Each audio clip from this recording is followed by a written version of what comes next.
Buenas noches, estimados colegas. Les habla el doctor Mauricio León Rivera, cirujano oncólogo, presidente de la Sociedad Peruana de Oncología Quirúrgica. Para mí es un placer iniciar las actividades académicas después de más de 10 años de inactividad de la sociedad. Hemos estado tratando de reactivar la sociedad, de renacer en realidad. Fuimos elegidos más o menos en octubre del año de 2023. En diciembre nos dieron las credenciales y estamos en un trabajo arduo, semana a semana, con los abogados, en las notarías de Lima, para poder tener ya la sociedad inscrita, y tenemos para este mes una inclusión masiva de médicos. Estamos invitando a todos los cirujanos oncólogos. Si nos escuchan esta presentación de hoy día, va a estar en YouTube, lo pueden ver ahí. Hoy estuve en el Hospital 2 de Mayo con la subdirectora, que es oncóloga, invitando a los cirujanos oncólogos para que sean parte de la Sociedad de Oncología Quirúrgica, que es importante que los cirujanos oncólogos estemos unidos, porque es la única forma de que nos vean en el Perú y en otras partes del mundo, y hacer nuestras propias guías y ser fuertes cada vez como cirujanos oncólogos, como era en la época del doctor Cáceres y de mi padre, el doctor Luis León Atoche. Para mí es un placer, después de hacer esta primera actividad, después de más de 10 años, como les digo, y con un tema súper importante, y con un invitado más importante, creo que es de las personas, de los profesionales que yo más respeto y quiero en mi vida. Quiero introducir al doctor José Luis Calderón Viacaba. El doctor ha sido mi profesor de la universidad, de mi hermano, de casi toda mi familia, de mis primos, que son médicos de la Universidad Cayetano. El doctor es especialista en medicina interna, tiene maestría y doctorado en medicina, es miembro titular de la Sociedad Peruana de Medicina Interna, miembro fundador de la Asociación Peruana de Medicina Centrada en la Persona, es profesor emérito de la Universidad Cayetano Heredia. Quien que ha pasado por la Universidad Cayetana no lo conoce el doctor y no lo respeta. Está dentro de los top 3, creo, de gente respetable, de médicos que han pasado por esa casa universitaria, ¿no? Yo diría, entre los top 5 está el doctor Calderón. Definitivamente el legado que deja es grande, y también es académico de número de la Academia Nacional de Medicina, obviamente. Hoy día el doctor nos va a presentar, nos va a deleitar con esta charla. Se llama La práctica clínica centrada en la persona paciente.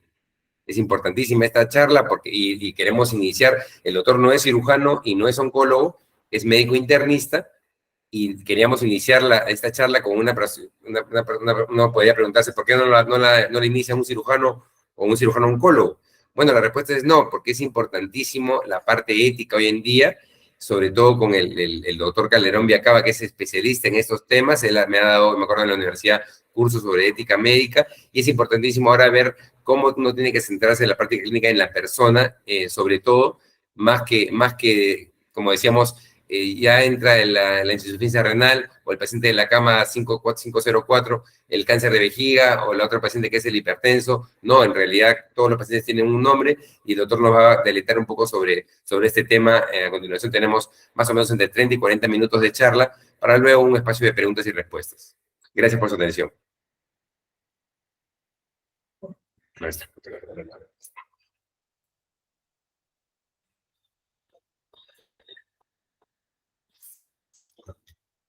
Ustedes me dicen. Ya, ok. Buenas noches con todos. Agradeciéndole al doctor Mauricio León por sus palabras exageradas. Para mí es un privilegio realmente estar con ustedes, médicos cirujanos oncólogos. El tema que hemos escogido para conversar con ustedes es la práctica clínica centrada en la persona paciente. Ustedes dirán por qué esa redundancia aparente de persona paciente. Se habla mucho centrada en el paciente, pero yo creo que vale la pena hablar de la persona paciente para no olvidarnos del paciente y la persona como paciente. Voy a hacer una pequeña introducción. En la práctica de la medicina hay muchas formas de entrar a este tema conceptual. Uno puede hablar que el médico necesita, sí, digamos, ciertas habilidades. Y hay dos grandes habilidades: las habilidades clínicas y las habilidades manuales. O sea, la gente que tiene la habilidad manual para hacer las prácticas quirúrgicas o una serie de procedimientos importantes en medicina. En este momento no vamos a hablar de las habilidades manuales. Yo soy un internista, no soy un cirujano, ni tampoco hago procedimientos. Vamos a hablar de la parte conceptual clínica. Vamos a hablar de las bases fundamentales de la parte conceptual clínica. ¿Cómo pasó esto? ¿Acá? Sí, correcto. Ya. Acá vamos a comenzar ya, con esta frase que es importante, una frase de Raquel Faró. Este es un maestro y escritor pakistaní que dice: los hombres inteligentes se guían por planes, los sabios se guían por principios. Los principios también se pueden llamar bases conceptuales, podemos hablar fundamentos, pero es toda esa parte conceptual fundamental que es requerida para cualquier práctica de cualquier actividad humana y sobre todo prácticas profesionales. Esta es otra frase quizá ya conocida por ustedes, es una frase de Kurt Lewin, este psicólogo filósofo, el padre de la psicología social, que dice: no hay nada más práctico que una buena teoría. O sea, tenemos que tener una teoría para poder ejercer la práctica. Atrás de cualquier práctica tiene que haber una solvente teoría. Acá tenemos un poco sobre la práctica clínica, tenemos las diferentes prácticas médicas. Está la práctica clínica, la práctica de la salud pública, la práctica de la educación médica, la práctica de la investigación en la salud y la práctica de las políticas de salud. Las 5 grandes clínicas que existen en la formación de pregrado en medicina son la clínica médica, la clínica quirúrgica, la clínica ginecostétrica, la clínica pediátrica y la clínica psiquiátrica y salud mental. Esta última clínica ha sido reincorporada y yo diría privilegiada, porque es fundamental que cualquier especialidad médica tenga un conocimiento básico sobre psiquiatría y salud mental. Las dimensiones de la práctica clínica son las siguientes: el humanismo, que es la esencia de la medicina; el arte y la estética, que es el cómo, el bien hacer de la práctica médica; la ética asistencial, que tiene que ver con, vamos a decir, con la parte ético-moral y deontológica de la práctica; la ciencia, que es el conocimiento con todas las disciplinas médicas, las disciplinas básicas y las disciplinas, vamos a decir, indispensables para la práctica de la medicina; la tecnología, que en los últimos 20 años tiene una presencia fundamental y que es la mejor herramienta tecnológica, es indispensable. Y acá ponemos como una dimensión más esta propuesta conceptual importante de este gran principio estratégico que es la medicina centrada en la persona. Tiene que haber una armonía entre las 5 dimensiones anteriores. Tiene que haber coherencia. La coherencia quiere decir que se reconocen y se respetan entre ellas. El consenso significa que tienen el mismo razonamiento. La concordancia indica que tienen aparentemente la misma base conceptual. La confluencia es que coinciden en la finalidad y la coincidencia es que coinciden en el espacio, tiempo, situación. Esta armonía de las dimensiones de la práctica clínica son fundamentales: coherencia, consenso, concordancia, confluencia, coincidencia. Esta palabra, conciliencia, que quizá muy pocos conocen como palabra, conocen la resiliencia, es algo cercano a este concepto filosófico. La conciliencia consiste, fíjense la definición que es muy importante, es la actitud voluntaria de unir los conocimientos e información de distintas disciplinas para lograr un marco unificado de entendimiento. La conciliencia, por lo tanto, es importante para practicar medicina, porque tenemos que unir conocimientos e información de distintas disciplinas médicas, desde las disciplinas eminentemente científico-técnicas a las disciplinas humanísticas, para lograr un marco unificado de entendimiento. La práctica clínica es el cuidado de la salud, el cuidado de la salud. La palabra cuidado no tengo tiempo para enfatizar, pero tengo que la tengan presente. Se viene un aluvión conceptual y filosófico muy fuerte sobre la palabra cuidado. En el año 1985 se hizo por primera vez, conceptualizó la ética del cuidado como un tema filosófico a ser estudiado. El cuidado acompaña a la especie humana desde los inicios. Si no hubiera habido cuidado, no hubiera habido sobrevivencia ni reproducción de la especie. Bueno, lo dejamos ahí. La práctica clínica es el cuidado de la salud de la persona paciente que realiza la persona médico en el acto médico mediante la relación médico-paciente. Vamos a conceptualizar el humanismo. El humanismo es la esencia de la medicina. Si no hay humanismo, no hay medicina. La medicina ha sido una reserva cultural del humanismo en la historia de la humanidad. El cuidado de la persona enferma o de la persona accidentada era un acto humanitario y esto se ha venido realizando desde nuestros antepasados más remotos, ¿no? En el humanismo dice doctrina o actitud vital basada en una concepción integradora de los valores humanos. Lo humanitario se refiere al bien del género humano. Humanizar a una persona es hacer humano, familiar y afable a alguien o algo.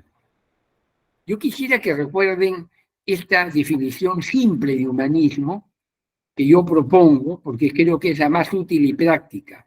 El humanismo es la actitud de desear el bien de las personas y el progreso de la humanidad. La medicina, pues, es la práctica médica, es clarísimamente, está implícitamente teñida por humanismo, deseamos el bien de las personas y el progreso de la humanidad.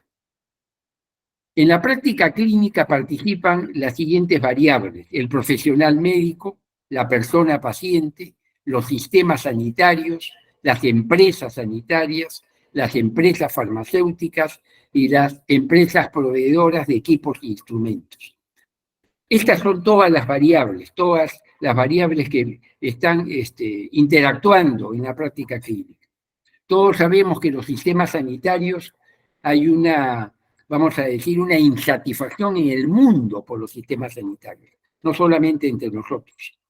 Hay mucho por hacer ahí y realmente quizás si uno tuviera que escoger de cuál de todas estas dimensiones tiene la mayor debilidad, yo diría que los sistemas sanitarios. Son todavía muy débiles, no tienen la fortaleza ni la capacidad para realmente satisfacer las necesidades de salud de las poblaciones humanas. El problema de la medicina moderna, esto fue una propuesta en el año 2000, hasta ahora sigue siendo vigente, ¿no? Recordamos medicina centrada en la persona y salud pública centrada en la gente, es la focalización en enfermedades y órganos, la fragmentación de los servicios de atención, la cosificación del paciente, la debilidad de la relación médico-paciente y la comercialización inadecuada de la salud. Estos problemas siguen siendo los mismos desde el año 2000 y probablemente de mucho antes, problemas no resueltos todavía. ¿Qué factores han facilitado la crisis espiritual de la medicina? Cuando hablamos de crisis espiritual, hablamos de valores, no hablamos de nada religioso, hablamos del espíritu humano. El espíritu humano es los referentes de valor que cada persona o individuo tiene con relación a su propia conciencia. Este doctor Jorge Lazo Manrique escribió un libro pequeño pero muy sustancioso, La crisis espiritual de la medicina, y sigue plenamente vigente las conclusiones de él. Hay una debilidad del humanismo, el auge de la tecnología que aporta mucho, pero también es un factor que si no es bien manejado es un distractor de la atención, el deterioro de la relación médico-paciente, fundamentalmente quizá por la debilidad humanística y por el corto tiempo de la atención de los sistemas, los cambios en los valores humanos, no en sentido positivo, sino a veces hay referentes de valor que no son los mejores, y por último, las características de la personalidad del médico. La personalidad médica es fundamental y yo diría, hay una debilidad en la presencia de la personalidad médica, en lo que ahora se llama profesionalismo médico. El auge de la tecnología. En las nuevas organizaciones, la tecnología tendría que ser la forma que modifica todo y tendría que transformar el trabajo el modo de dialogar y el modo de decidir. Esta es una frase de esta tecnóloga peruana, como ella se reconoce, Maite Vizcarra, que es una intelectual y es una difusora de conceptos culturales, políticos, sociales y tecnológicos. Si acá le ponemos, la aproximamos a la medicina, diría lo siguiente: en las nuevas organizaciones médicas o de atención de la salud, la tecnología tendría que ser la forma que modifica todo y tendría que transformar el trabajo médico, el modo de dialogar con los pacientes y el modo de decidir en el acto médico. El auge de la tecnología tiene que ver con los famosos TIC, las tecnologías digitales de información, comunicación y la inteligencia artificial. El auge de la tecnología, si queremos resumir en una forma muy básica el aporte que la tecnología está trayendo a la medicina, son básicamente los siguientes aportes. Facilita la búsqueda de información en forma rápida, segura y confiable, optimiza los procedimientos diagnósticos, optimiza los procedimientos quirúrgicos, optimiza el procesamiento de datos, ¿no? La Big Data, mejora la gestión administrativa en una forma significativa y optimiza la estandarización y la sistematización del conocimiento a través de las guías de práctica clínica, protocolos, algoritmos, etc. El auge de la tecnología se basa básicamente en estas 4 líneas: la inteligencia artificial, la realidad virtual, la realidad aumentada, sobre todo en estudios por imágenes, y la impresión 3D. Humberto Maturana es un biólogo, filósofo y escritor chileno, ha fallecido en el año 2021, no sé cuántos lo conocen, es una persona sumamente conocida. Quiero simplemente hacer una digresión conceptual de él. Él tiene la definición de la vida orgánica, que hasta ahora es la más usada probablemente en los ambientes científicos que estudian y los ambientes filosóficos, sociológicos, humanísticos. La definición de él, que le pertenece a él y a Francisco Varela, otro biólogo chileno que desgraciadamente falleció a temprana edad, definen a la vida orgánica como un sistema molecular autopoyético. Simplemente lo dejo, porque creo que es un concepto muy potente, todos deberíamos conocerla. La vida orgánica es un sistema molecular autopoyético. Esto da para mucho, no es el momento de la presentación. Otro concepto fundamental de Humberto Maturana es el concepto de organismo nicho. La unidad de la vida no es el organismo solo. El organismo solo no sobrevive si no está realmente en relación con su nicho ecológico. Por eso que la ecología y todo este tema fundamental que tiene que ver con la naturaleza y lo ecológico, la salud ecológica, la salud ambiental, tiene muchísimo que ver, porque si alteramos el nicho, alteramos la vida orgánica y el organismo no tiene posibilidades ni de sobrevivir ni de reproducirse. El otro concepto fundamental de Maturana es la sociedad matrística. Para decirlo en palabras muy sencillas, es aquella sociedad que debe estar organizada en función de lo mejor de lo maternal y lo mejor de lo parental. Lo dejo ahí porque no es el momento para eso. La palabra que yo quiero rescatar ahora para que me dé un poquito de potencia a lo que quiero compartir con ustedes, Humberto Maturana tenía la particularidad, estos sabios, estos pensadores sociales tan enormes, cada vez que dan charlas o tienen oportunidad de conversar, hay frases que repiten. Y una frase que repetía mucho Humberto Maturana a la gente era: ¿qué cosa quieres conservar? ¿No? En esta sociedad de cambio dinámico tan grande, ¿qué cosa quieres conservar? Y él usaba una frase muy sentida, decía: ¿quieres conservar el amor de tus hijos? Bueno, ¿qué vas a hacer para eso? ¿Qué cosa vas a hacer para conservar? Entonces, estas preguntas nos las debemos hacer en general. ¿Qué queremos conservar? Yo diría que en la medicina, ¿qué debemos conservar? Debemos conservar las bases conceptuales de la atención de la salud, los principios, los fundamentos de la atención. Debemos conservar el humanismo y la bioética. Debemos conservar el arte en el acto médico. Esto no es una palabra de decorado, el arte es el cómo hacer. la práctica médica, cómo hacer bien la práctica médica. Debemos conservar las habilidades clínicas básicas, debemos conservar y potenciar la medicina centrada en la persona. ¿Qué más debemos conservar? Debemos conservar el saber sobre la naturaleza y la condición humana. Debemos conservar un conocimiento profundo, conceptual sobre lo que es la salud. La salud es la condición humana más importante de la especie humana. Es el único concepto que a través de él podemos estudiar cualquier cosa que tenga que ver con lo humano. Tenemos que saber sobre qué cosa es la medicina verdaderamente. Tenemos que saber lo que es ser médico, qué es el profesionalismo médico. Saber sobre la persona paciente, saber y tener un enfoque clínico integral, saber sobre la medicina centrada en la persona, y el médico tiene que tener un saber cultural humanístico. Este saber cultural general le permite al médico a veces compartir a través de este saber cultural para cada paciente, en particular la persona paciente, y lograr realmente sensibilizar como debe hacerlo para que la persona junto con él tome las decisiones adecuadas. Debemos conservar el concepto sobre la salud humana. Miren esta frase de Schopenhauer, este filósofo tan importante, no voy a insistir. Él dijo esto, que es una frase que creo que todos los médicos deberíamos recordar y saber. La salud no lo es todo, pero cuando falta, todo lo demás es nada.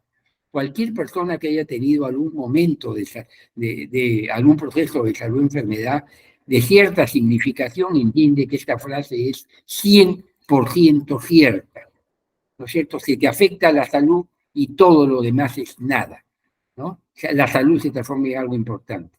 Yo, como un promotor del concepto de salud, me atrevo a poner lo que está más abajo. Yo digo, la salud es un valor, la salud es un poder, la salud es un fin, la salud es un medio, la salud es bienestar, la salud es un derecho, la salud es un deber, la salud es paz, la salud es libertad, la salud es conciencia, la salud es desarrollo, la salud es progreso, la salud es democracia. Y créanme que no me estoy equivocando, ni estoy pretendiendo ser un filósofo, entre comillas, que no lo soy. La salud es todo esto y probablemente mucho más. Y no hay salud social. Por eso es que tenemos todos los problemas que tenemos. Porque no hay salud social. La salud está, las sociedades están enfermas, realmente, y por estar enfermas es que tenemos cantidad de problemas de todo tipo y de todo orden. Esta es una definición, este es un enfoque sistémico mío de la salud. Este cuadro lo hice hace muchos años, cuando realmente entendí qué era la salud. Simplemente lo presento para que vean la magnitud y la importancia del concepto de salud. La salud total, completa y perfecta no existe. En el concepto de Dios, como concepto, si Dios existe como concepto, Dios sería la salud total, completa y perfecta. La salud desde el punto de vista humano, no en el plano sobrenatural, en el plano natural, que es donde nos debemos mover, es multidimensional, tiene una serie de dimensiones, y se basa en una homeostasis, en un equilibrio. Este concepto de la homeostasis es un concepto fundamental. Hay el mejor neurobiólogo contemporáneo, probablemente Antonio Damasio, no digo que sea el único, él genera toda una teoría de la evolución de la vida basándose en dos conceptos. Desde la primera célula protocariota sin núcleo, la primera célula tuvo que tener dos cosas, sensibilidad y homeostasis. Y desde ahí seguimos con lo mismo. Todos los seres vivos tenemos sensibilidad y homeostasis. Si no tenemos sensibilidad y homeostasis, no hay salud y no hay vida. Podría hablar mucho sobre esto, pero no es el momento. Fíjense ustedes cuando dividimos a la salud física, la salud psíquica y la salud socioambiental. Miren la salud física. Cuando yo estudié medicina, a mí me enseñaron solo salud física y un poco de salud mental. Todo esto yo lo aprendí después. No me lo enseñaron. Estoy hablando, yo tengo 54 años de médico, estuve creo que en la mejor facultad de medicina de la época, me enseñaron mucha medicina, pero no me enseñaron. No me lo enseñaron. Realmente todo esto tomó importancia en años posteriores. Miren, la salud física es bienestar y es estructura y función. La salud física está formada por la salud emocional, la salud mental y la salud espiritual. Y rápidamente, miren, lo que está en rojo, en el siglo XVIII la medicina española tuvo una, vamos a decir, una producción enorme de propuestas filosóficas médicas, ¿no? Letamendi y muchos más, ¿no? Y miren, ellos hablaban en esa época, siglo XVIII, del bienestar, del bien sentir, del bien pensar, del bien ser y del bien actuar, ¿no es cierto? Plenamente vigente todavía en el momento actual. La salud física tiene que tener bienestar físico, la salud emocional, estabilidad y fortaleza, la salud mental, racionalidad y flexibilidad, la salud espiritual, vitalidad de las virtudes y los valores, y relaciones saludables con el ambiente. En el ambiente está la naturaleza, la sociedad y la cultura. Vamos a pasar, simplemente este cuadro da para mucho, simplemente lo presento. La medicina, ¿qué es la medicina? La medicina no es solamente una profesión, es una institución cultural. Cuando un médico está sentado en un consultorio o en cualquier parte que atiende un paciente, no está solo, está con la medicina. O sea, ese paciente ha venido por la medicina. La que tiene la legitimidad, la credibilidad es la medicina. Es una institución cultural que acompaña a la especie ya hace cientos o miles de años, ¿no es cierto? Por eso cuando actuamos bien, estamos reforzando a la medicina. Cuando actuamos mal, en una forma negligente, en una forma ignorante, en una forma con impericia, le estamos haciendo daño a la medicina. Eso es imperdonable. A la medicina no se le puede hacer daño, porque es una institución cultural fundamental. La medicina es una reserva de humanidad, una reserva de empatía, una reserva de todos los valores humanos fundamentales. Y después la medicina es una profesión, con todo lo que esto significa. Los que nos dedicamos a la medicina somos profesionales de la salud, siendo médicos. La medicina es la profesión de más alto nivel de complejidad. No es que seamos más que nadie, sino trabajamos en el más alto nivel de la complejidad de los problemas de salud. La medicina como profesión. La práctica clínica, esto no hay que olvidarse, tiene como metas el cuidar, el curar y el mejorar la salud y apoyar el derecho a una muerte con dignidad. O sea, no es solamente curar. Muchos médicos se han olvidado, son grandes curadores aparentemente. Y pasa con más frecuencia en los cirujanos. No es una crítica, estoy describiendo. Son muy hábiles, utilizan su conocimiento y sus habilidades y curan, pero se olvidan a veces de cuidar. ¿No es cierto? El cuidado en los tratamientos médicos quirúrgicos se ve de una forma emblemática con los cuidados preoperatorios, con los cuidados postoperatorios. A veces lo intraoperatorio es privilegiado, no se hace también lo preoperatorio ni el postoperatorio. No digo que la mayoría falle en esto, pero lo pongo como un ejemplo clarísimo de lo que es el cuidar. En un momento en la historia de la medicina en el mundo se separó el cuidar del curar. El cuidar se lo llevó la salud pública y el curar nos quedamos los de la práctica clínica. Fue un gran error. Todos tenemos que cuidar y curar. La propuesta de la ética del cuidado, el autocuidado, el cuidado mutuo, el intercuidado, el cuidado de los cercanos, el cuidado de los lejanos, tiene que ver muchísimo con la salud, con la medicina y la práctica de la medicina. Una muerte con dignidad es básicamente una muerte con el menor dolor y sufrimiento, en lo posible en su casa y en lo posible acompañado de sus familiares o personas más cercanas. ¿Qué debemos conservar? Debemos conservar las bases conceptuales de la atención de la salud. ¿Qué cosa es ser un médico? El médico es un líder servidor. Solamente es líder el médico en la medida que sirve. Si el médico no sirve bien, no es un líder. Porque el liderazgo no se lo da a la persona, el liderazgo se lo dan lo externo, la otredad es el que te da el liderazgo. Las personas te reconocen el liderazgo. Acá yo pongo, las competencias son muchísimas más, pero pongo como un resumen para que quede muy claro que hay competencias profesionales, éticas, culturales y sociales. A mí me enseñaron básicamente a diagnosticar y tratar. Yo salí de la Facultad de Medicina pensando que tenía que ser el mejor diagnosticador y el mejor terapeuta. No sabía que tenía que ser el mejor educador, el mejor comunicador, el mejor observador, el mejor sensibilizador, que tenía que ser prudente, responsable y humilde, que tenía que saber prestar atención, respeto e interés, y que tenía que desarrollar capacidades de empatía, capacidades de asertividad, que tenía que ser saludable frente a mis pacientes, cálido y ecuánime. Todo esto que parece un discurso aparentemente teórico, créanme que es 100% práctico. Todas estas capacidades las tenemos todos. Tenemos que reconocerlas, conservarlas, practicarlas y ser lo más potente en las competencias éticas, culturales y sociales. ¿Por qué? ¿Porque es bueno? Sí, porque es bueno, pero no solo porque es bueno, porque si no las hacemos no hay los resultados que buscamos, no existen. Los verdaderos resultados en salud solamente se logran con las profesionales, las éticas, las culturales y las sociales. Estos son, en las bases conceptuales tenemos el acto médico. El acto médico es un acto básicamente educativo, bidireccional. Yo siempre he dicho, en la Facultad de Medicina me dieron una estructura cognitiva sobre la medicina. Mis profesores importantísimos, a quienes les debo probablemente todo y mucho, me consolidaron esta estructura cognitiva.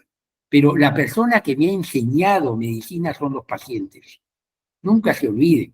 Quien les ha enseñado medicina son sus pacientes.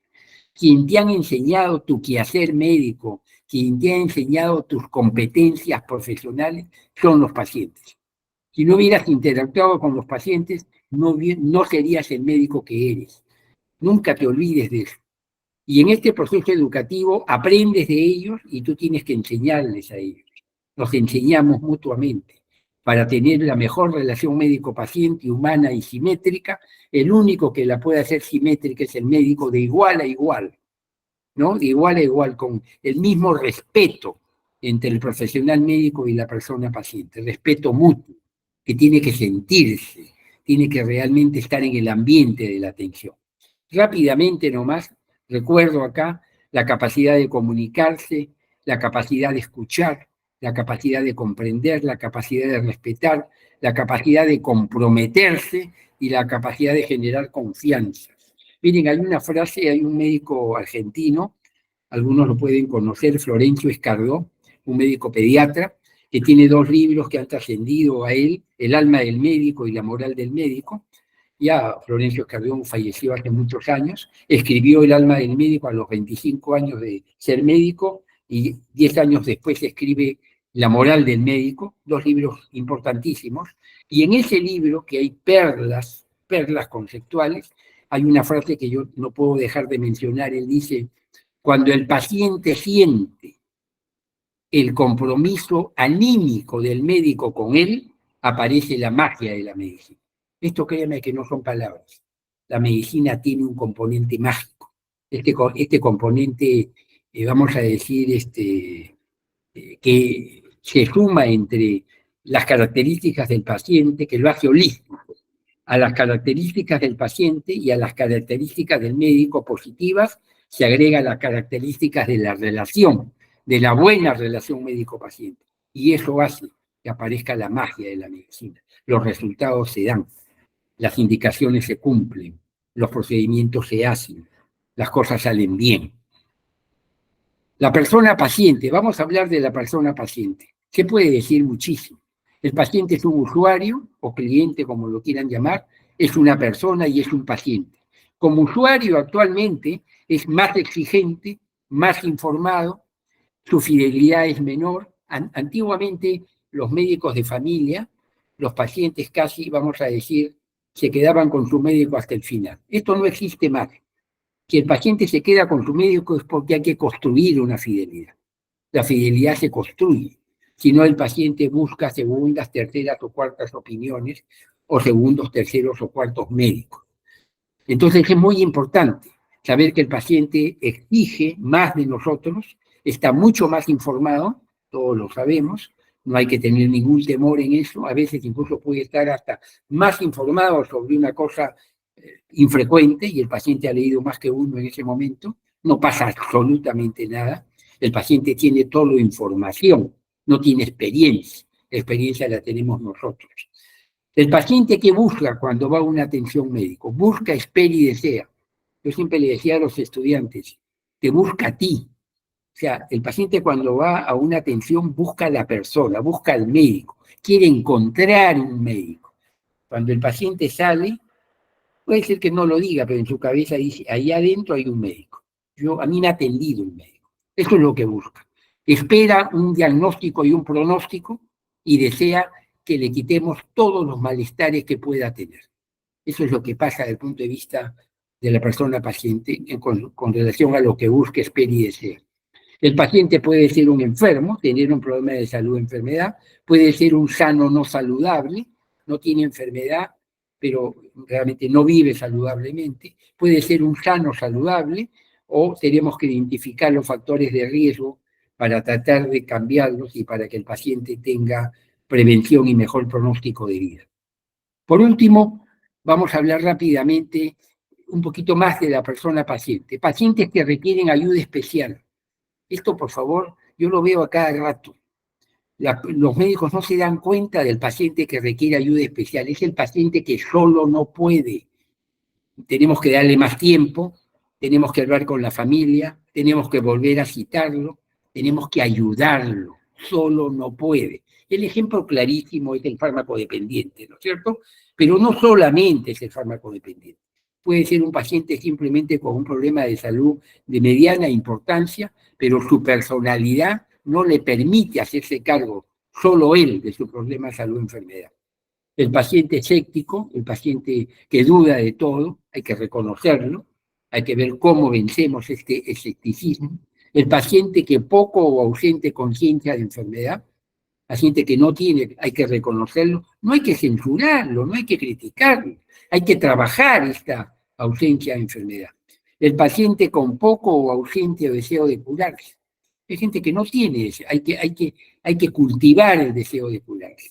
El paciente poco colaborador, tampoco hay que criticarlo, hay que reconocerlo, hay que ver cómo hacemos para que colabore mejor. El paciente temeroso, el paciente con miedo, el paciente mezquino, que no quiere gastar nada, ¿no es cierto? Tiene incluso, pero no quiere, ¿no? Es un paciente, la mezquindad no es solo económica, la mezquindad puede ser de todo tipo, la peor es la mezquindad moral. El paciente con cultura especial, que antes era pues el único paciente que lo veíamos como diferente, el quechohablante, por decir así, ¿no? Y por último, el acompañante del paciente.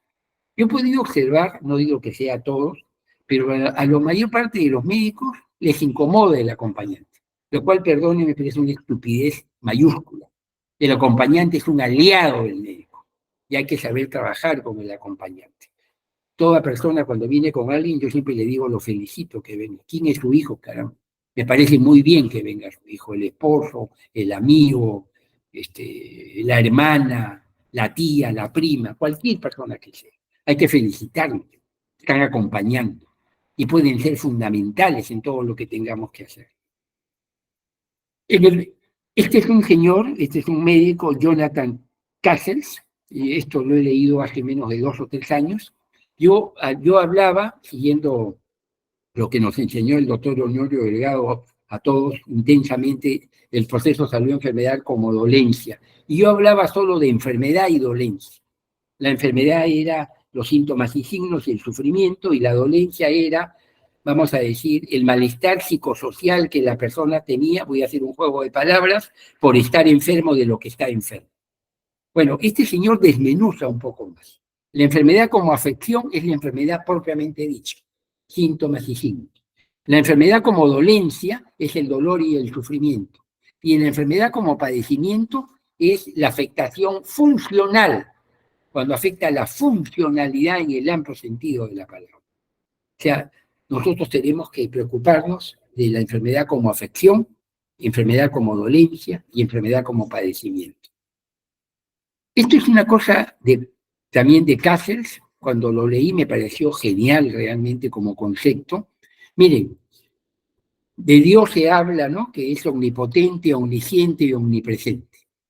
O sea, hablar de omnipotencia y omnisciencia en lo humano, pues puede parecer equivocado.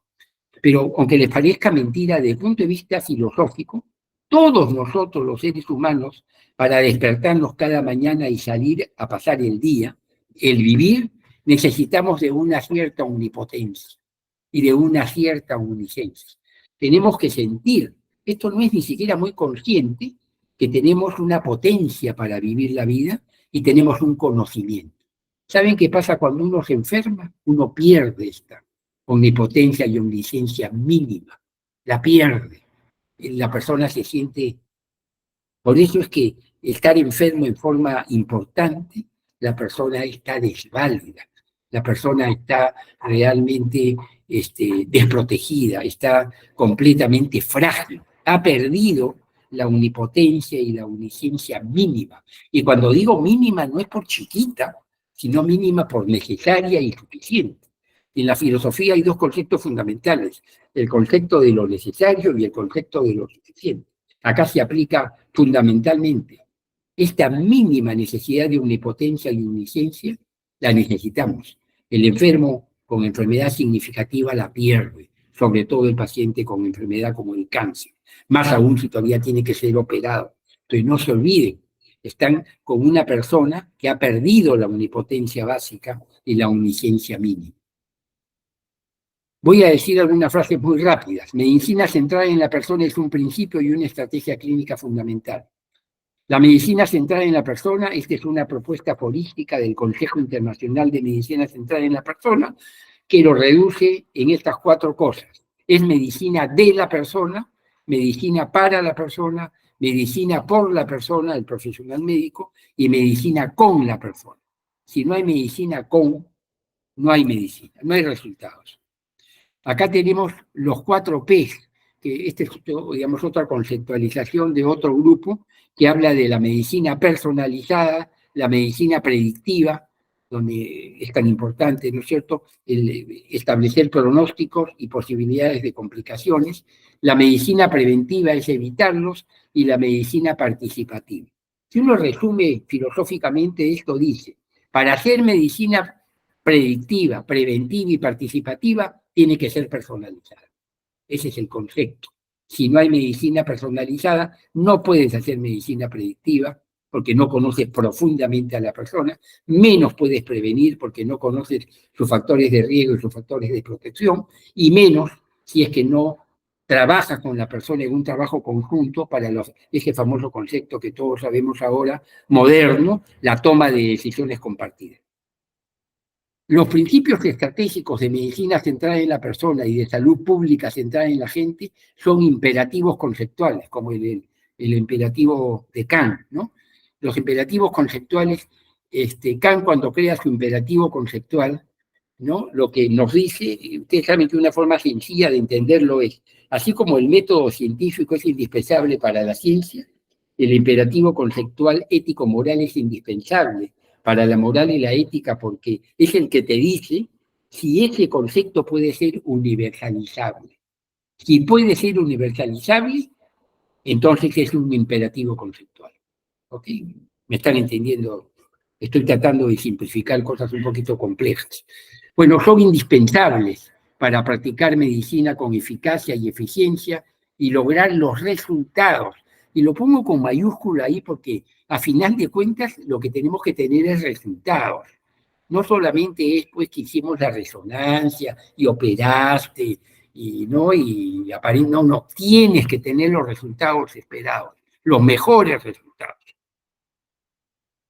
Medicina centrada en la persona permite, todo esto en realidad se podría hablar mucho, simplemente voy a parafrasear, permite, que bajo el enfoque de medicina en la persona se asegura la calidad de la atención, la seguridad del paciente, los derechos de los pacientes, la comunicación efectiva, la empatía activa, la toma de decisiones compartida, lo cual lleva a lograr que la experiencia de la atención del paciente y su familia sea realmente apropiada y satisfactoria.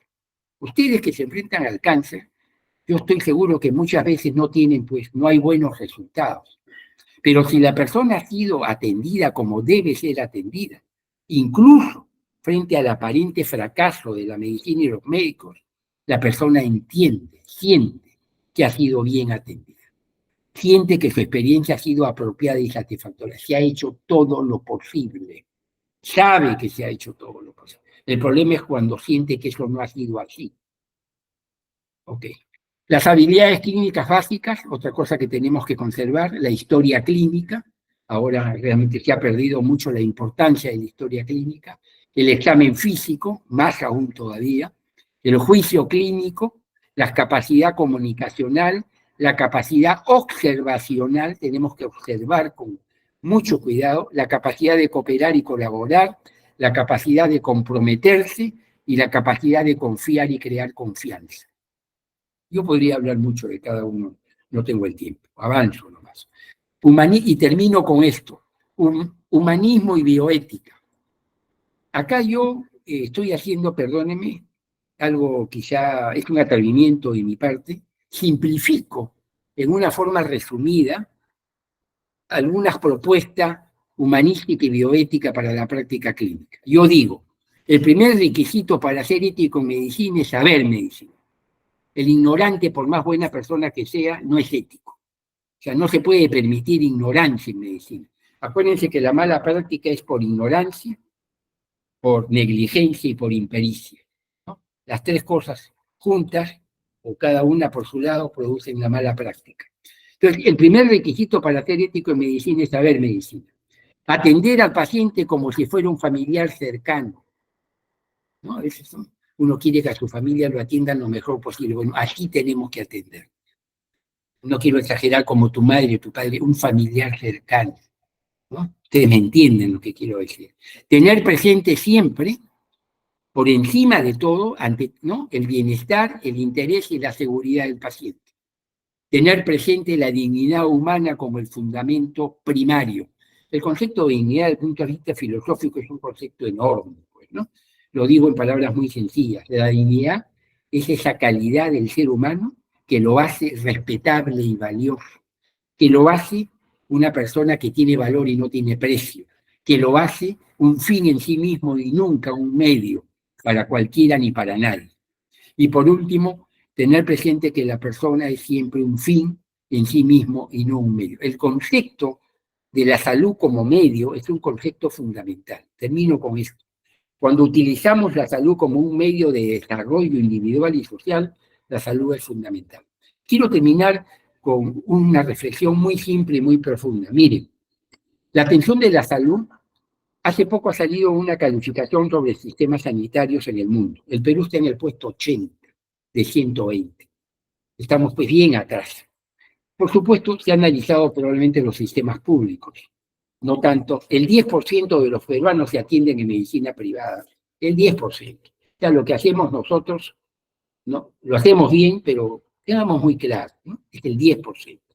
La salud pública, llámese MINSA de salud, ¿no?, Fuerzas Armadas, atiende al 90% de las personas. ¿Ok? Entonces, estamos con un problema serio en la atención de la salud. Y podría decir muchas cosas, pero quiero dejar este concepto conceptual filosófico fundamental. Cada vez la atención de la salud es más cara. Solamente vamos a poder atender bien a una sociedad saludable. Si la sociedad sigue enferma, no la vamos a poder atender. Es imposible. No hay forma, no hay dinero en el mundo para atender una sociedad enferma. O sea, tenemos que, por eso es que la política es tan importante, la economía es tan importante, ¿no?, y todo lo social es tan importante. Los médicos no podemos estar en nuestro castillo de cristal haciendo lo que hacemos y estar un poco ajenos a los problemas psicosociales que a final de cuentas son fundamentales. Necesitamos que en el Perú haya una sociedad saludable y ahí vamos a poder darle la mejor medicina a quienes requieren la medicina.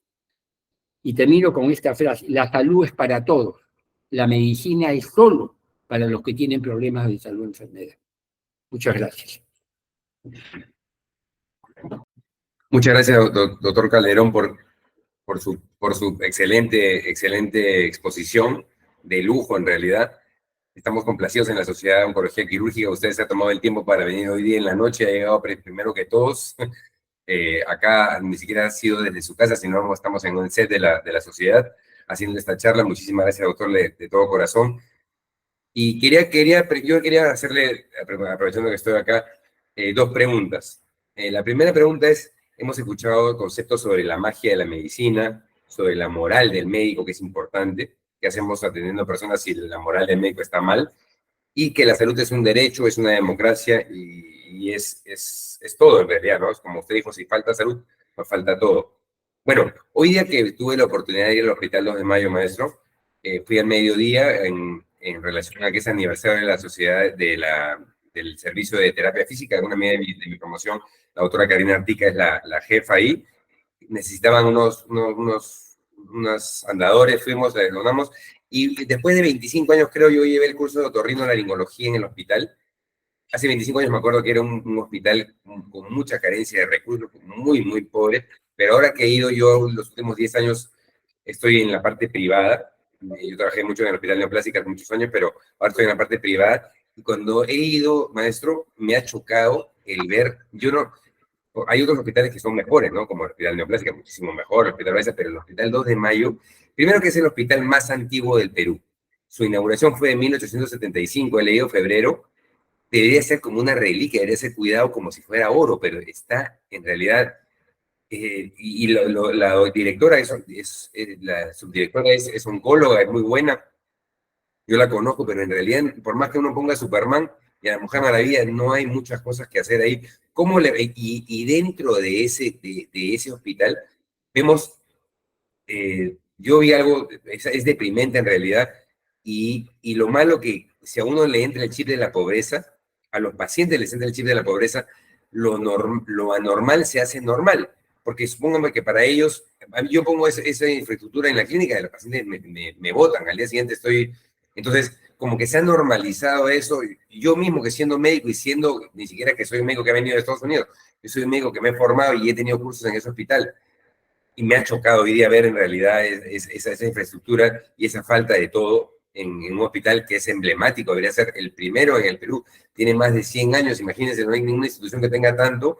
Entonces, ¿cómo pedirle la moral del médico, la salud con tanta deficiencia? ¿Qué cosa hacer? ¿Qué cosa decirle? Ahí estuvo el padre, doctor, hoy día el padre bendijo la donación y el padre dijo, tiene que tener paciencia si el doctor le trata con mala cara. Y ahí yo estuve en desacuerdo, pero no dije nada en realidad porque no quería, pero en realidad el médico es pagado por el Estado y tiene que atender en buena manera a pesar de ser un hospital pobre y con falta de carencia, pero bueno, fue lo que dijo el padre y yo no estuve un poco de acuerdo con eso, pero entonces lo anormal se ve como normal y lo normal se ve como extraordinario. Lo que uno debería hacer, que es sonreír o no sé, esto se ve, oh, wow, este médico es bueno, pero en realidad no es médico, eso es lo que uno debería hacer. Entonces, ¿cómo pedirle porque yo, por ejemplo, estoy, como usted dice, el 10% de la población está en seguro privado, en sitios donde quizás están igual del estándar que en Estados Unidos, y hasta mejor que algunos sitios de Estados Unidos, con una infraestructura algunas veces hasta mejor que en Estados Unidos, pero ahí sí, la mayoría de la realidad en el Perú es todo lo contrario. Es un sitio, en realidad, yo que he ido ahí, me parece que es un sitios deprimentes, con falta de todo. Entonces, ¿qué decirles a esos médicos, a ese personal de salud, doctor, que están trabajando en los hospitales como el Hospital 2 de Mayo? Mira, Mauricio, te voy a decir la misma experiencia que has tenido, voy a tratar de responder corto.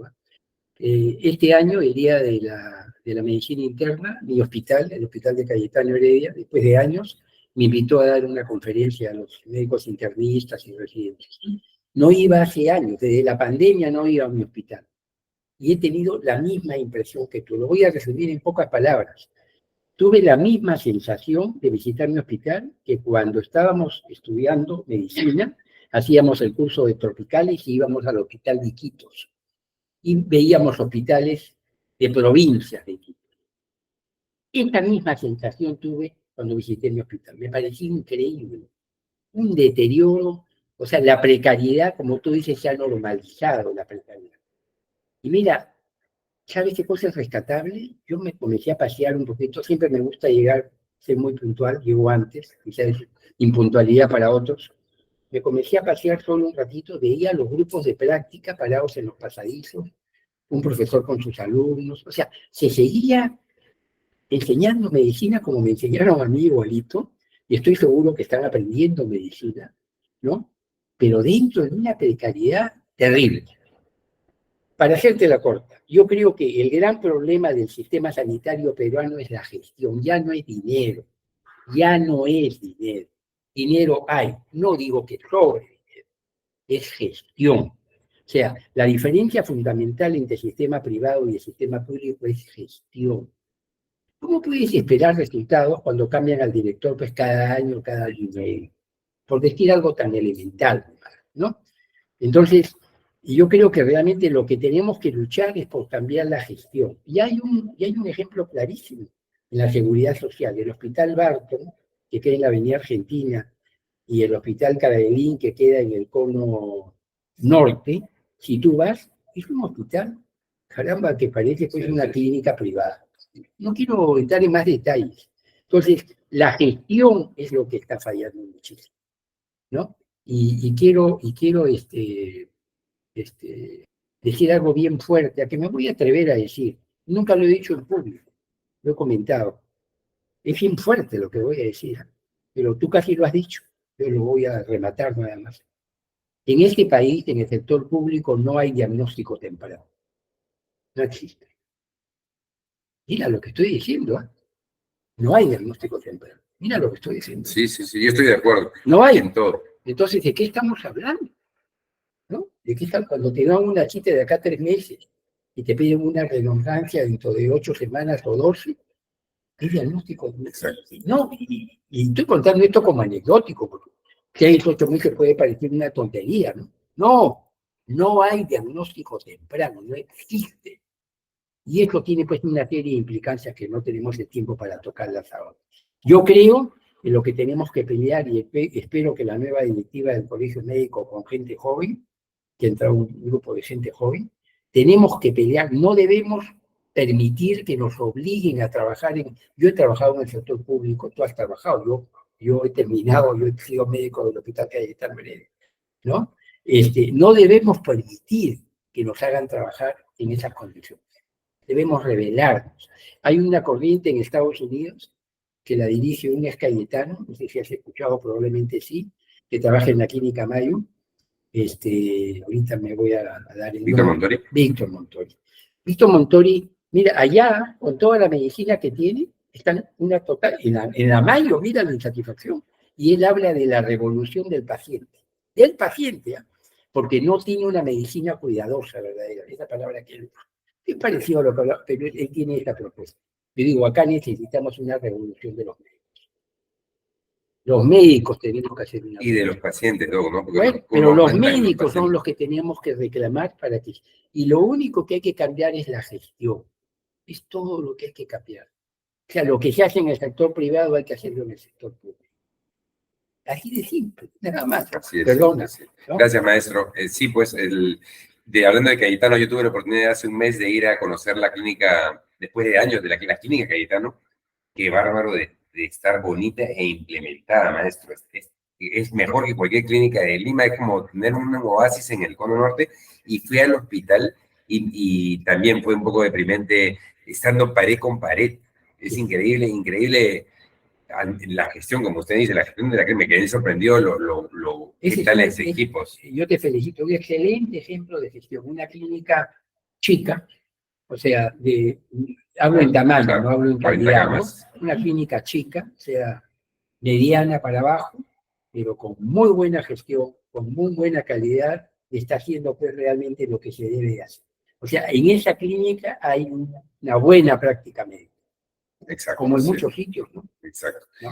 Y gracias, maestro. Y la segunda pregunta que yo quería hacer antes de comenzar con alguna pregunta del público, en realidad, ¿qué hora es? Tenerlo usted es un lujo y yo me quedaría hasta mañana, maestro. Acá en realidad es un placer escucharlo y uno no se cansa cuando escucha a alguien tan inteligente y tan sabio como usted. Y no estoy haciendo ninguna. No, ok. La segunda pregunta que tenía que hacerles, hablando de la tecnología y la salud. Hoy en día yo que estoy en la parte privada, como dije, veo pacientes que me dicen, doctor, el doctor me ha dicho tal cosa porque ha visto en el PET, en oncología, tal cosa. Pero cuando uno lo examina se da cuenta que no es así como dice el examen, que la parte de examinar es importante. Sobre todo hay otras especialidades en oncología que a veces ni examinan. Sobre todo, no hay ningún estudio que esté detrás, pero sobre todo yo diría que en los hospitales pasa más que en las clínicas, ¿no? Porque como que la gente no reclama mucho, etcétera. Y eso lo vemos todos los días. No es que yo estoy inventando, sino que yo lo que yo veo. Entonces, a veces, sobre todo con médicos jóvenes, a veces si la mamografía 3D me dice que no hay cáncer, ni lo examino al paciente porque no es cáncer. Y si el PET me dice que no hay nada, y mentira, porque es importante la semiología de la época del doctor Casas que nos enseñaba en el pabellón 3 primera en Loaiza, que falleció hace poco lamentablemente, hasta la época del doctor Carcelén, grande maestro que usted lo conoció, igual que usted. ¿Qué quiere? Ahora, la pregunta que yo le tengo es, en la modernidad, ¿qué tendría que decirle usted con tanta experiencia que tiene y tanto currículum? ¿Es importante el examen clínico o no es importante y va a ser reemplazado por la tecnología? Ok. Yo creo que el examen clínico todavía sigue siendo importante y que creo que va a seguir siendo importante. Pero quiero hacer dos comentarios con relación al examen físico.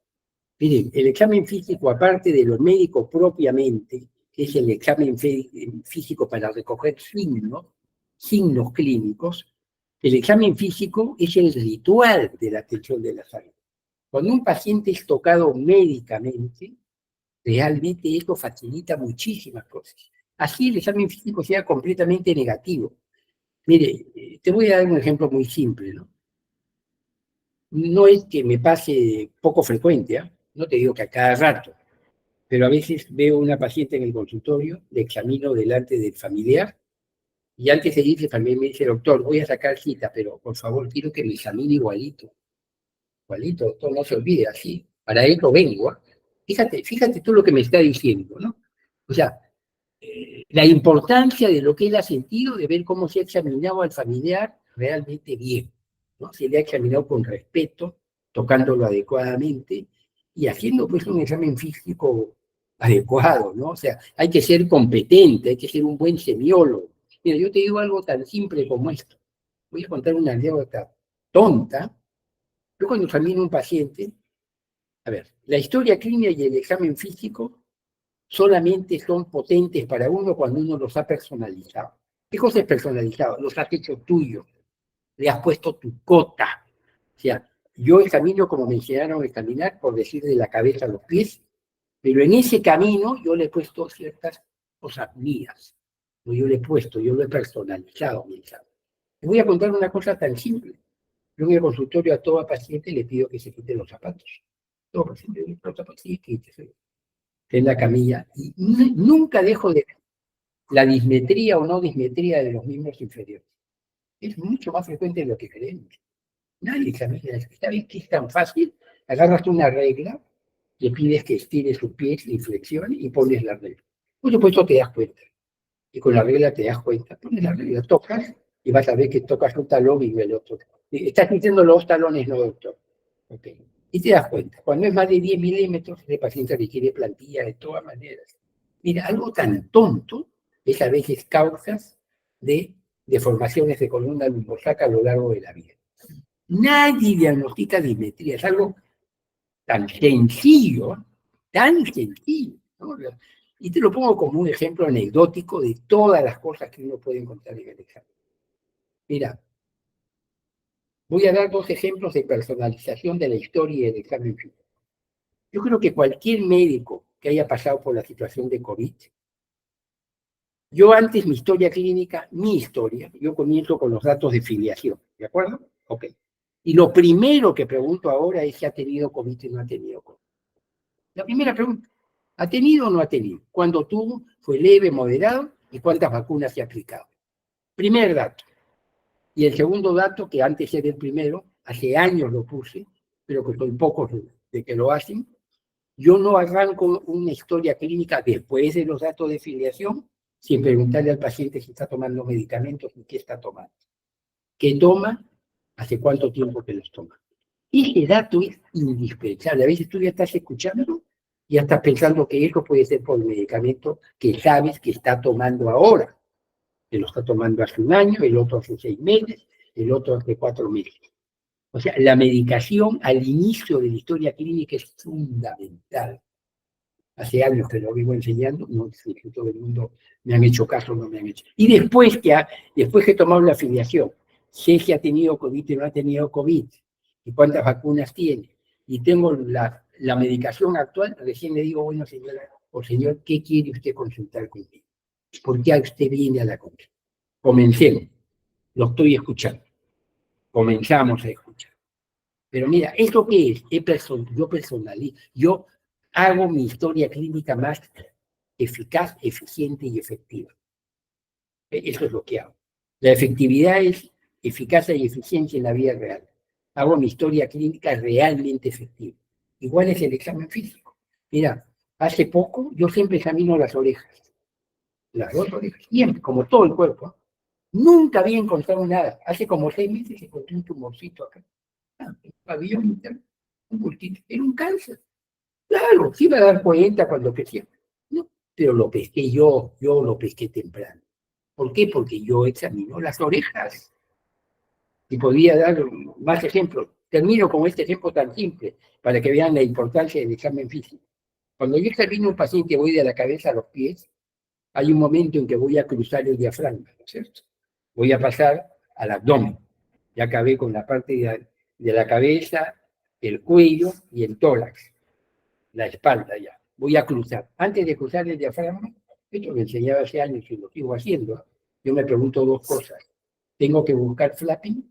¿Saben lo que es el flapping, no es cierto? El flapping es un signo recontra evidente en insuficiencia renal y en insuficiencia hepática, y es recontra evidente, pero cuando hay insuficiencia respiratoria o cardíaca severa también está presente. Ahí ya no tiene gracia porque es evidente la dosis insuficiente.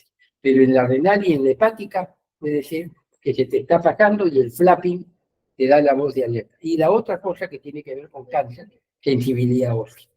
¿Cuándo busco sensibilidad ósea? Entonces yo digo, en este paciente voy a buscar, digo, no es necesario.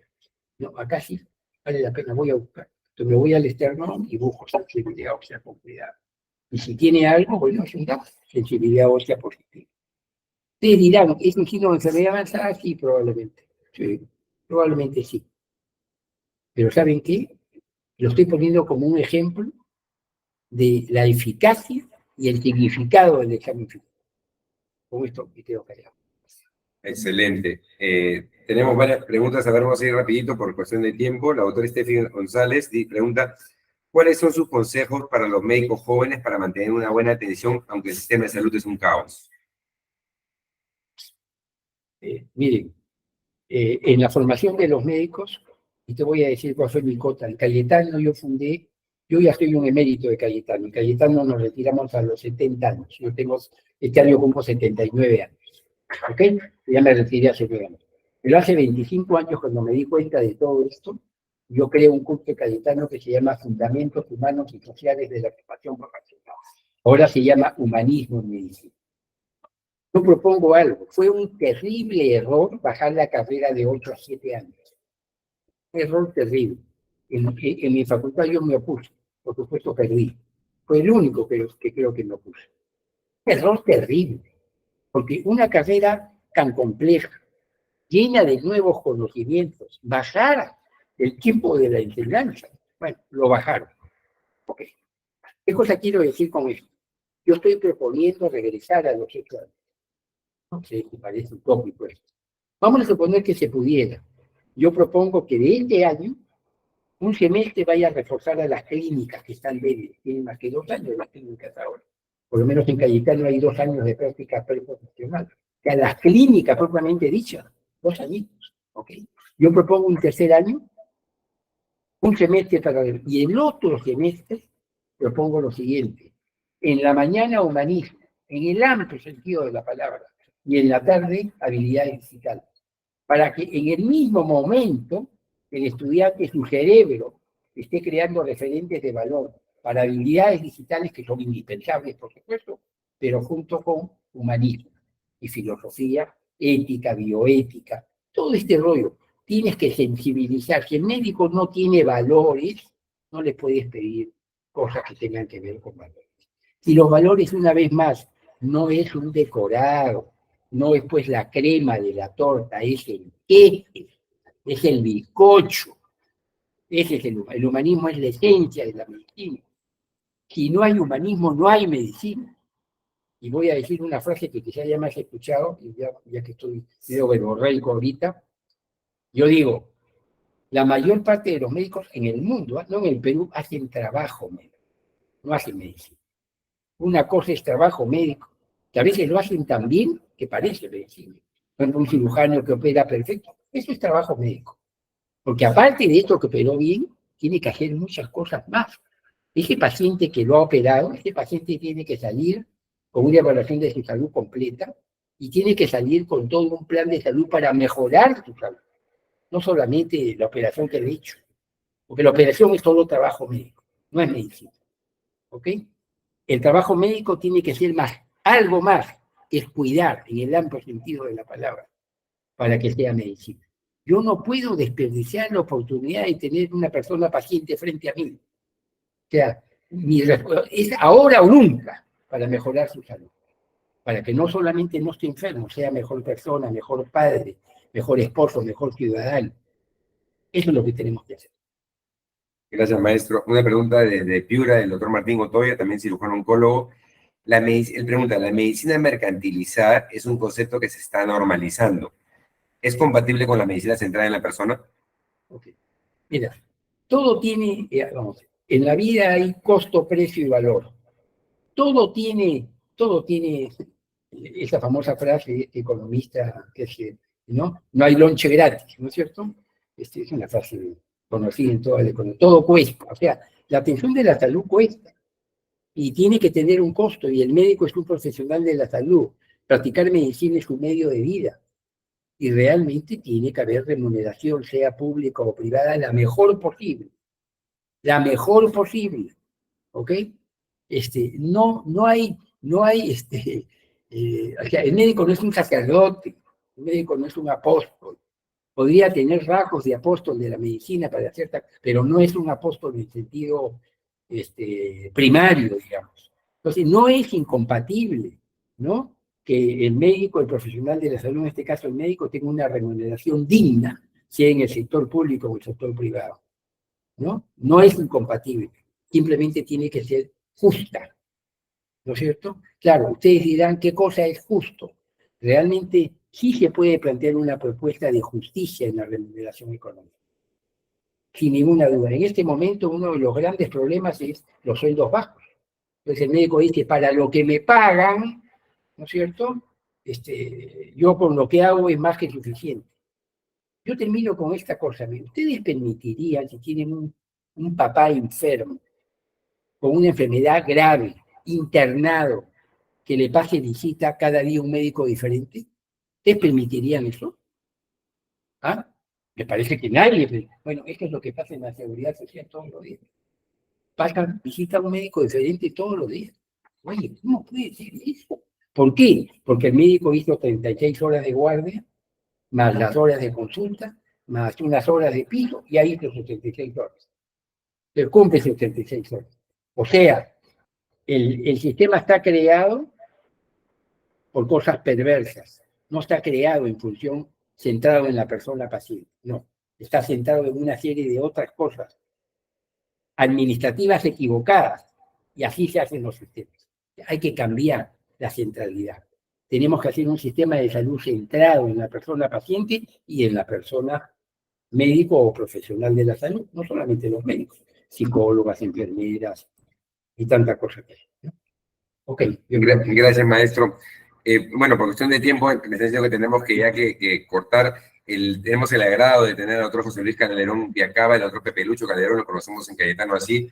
Es excelente, ha sido para reengancharnos con estas charlas después de 10 años, maestro. Tenerlo usted es un lujo. Hemos tenido más de 50 personas online y esto lo vamos a pasar por YouTube. Seguro va a ser un boom el que haya estado usted acá, digamos, con su tiempo, que es valioso estar, todos nosotros lo escuchamos y para nosotros es un referente. Cada vez es más difícil esto de la práctica clínica centrada en la persona paciente, pero trataremos de mejorar a partir de esta charla y lo invitamos a que siempre esté con nosotros como un aliado, y ojalá yo también pienso que la carrera de medicina no debe haber bajado a 7 años, eso lo hace más mercantilista, creo, por un lado también.